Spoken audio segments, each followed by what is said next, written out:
Adrien Coste, je vous trouve là chez Stéphane Augier, à Ampuis. Vous êtes chef de culture. Alors aujourd'hui, concrètement, qu'est-ce qui se passe dans les vignes? En ce moment, en mars-avril, mai? Donc là, on vient de terminer la taille, donc une taille tardive pour prévenir du gel sur cette année, donc qui s'est révélée plutôt intéressante. Donc cette taille tardive a on va dire, réduit le départ de la végétation. Maintenant, ça nous laisse un peu de temps pour terminer le palissage des vignes, et on va se diriger doucement vers les bourgeonnages puis l'attachage. En parallèle de ça, on recommence à travailler nos sols depuis début février, donc pour maîtriser l'herbe et pour donner un peu de vie à nos sols. Comment est-ce qu'on rend le travail à la vigne plus écologique? Donc on essaye de réfléchir. Donc en côte-rôtie, c'est un peu compliqué parce qu'on a un parcellaire très morcelé, très différent d'une parcelle à une autre.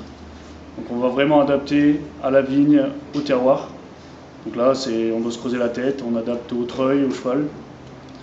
Depuis un an ou deux, on essaye d'adapter l'enherbement aussi, en trouvant des solutions écologiques et faisables pour l'entreprise. Est-ce que faire une vigne un peu plus écolo sans avoir le label, ça nécessite de moins de traitement? Ça nécessite peut-être pas moins de traitements, donc des traitements déjà un peu plus bio avec des produits un peu plus moins dangereux pour la santé. Mais c'est surtout avoir des observations plus rigoureuses, plus poussées, et un suivi de la vigne primordial et très, très rigoureux.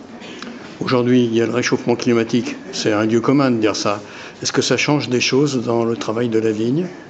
Bien évidemment, donc, parce avec ce réchauffement climatique, on va se diriger vers des phénomènes un peu plus extrêmes. Alors, on peut le voir avec le gel, notamment au cours de l'année dernière, donc cette année on a été un peu épargné. Également les phénomènes de grêle. C'est souvent que sur le vignoble de Sessuel qu'on est touché par la grêle qui est très exposée au couloir rhodanien. Donc on s'adapte, on essaye de trouver des solutions, et notamment surtout face à la chaleur l'été.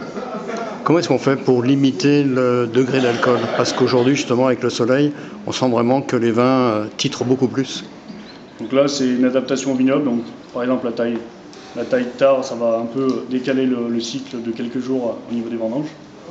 Sinon, on va être on va dire tout ce qui est mesures prophylactiques. Donc, on va protéger nos grappes, protéger les grappes du soleil, afin qu'on ait le maximum d'ombre pour réduire ces écarts de température et ces montées très hautes en température.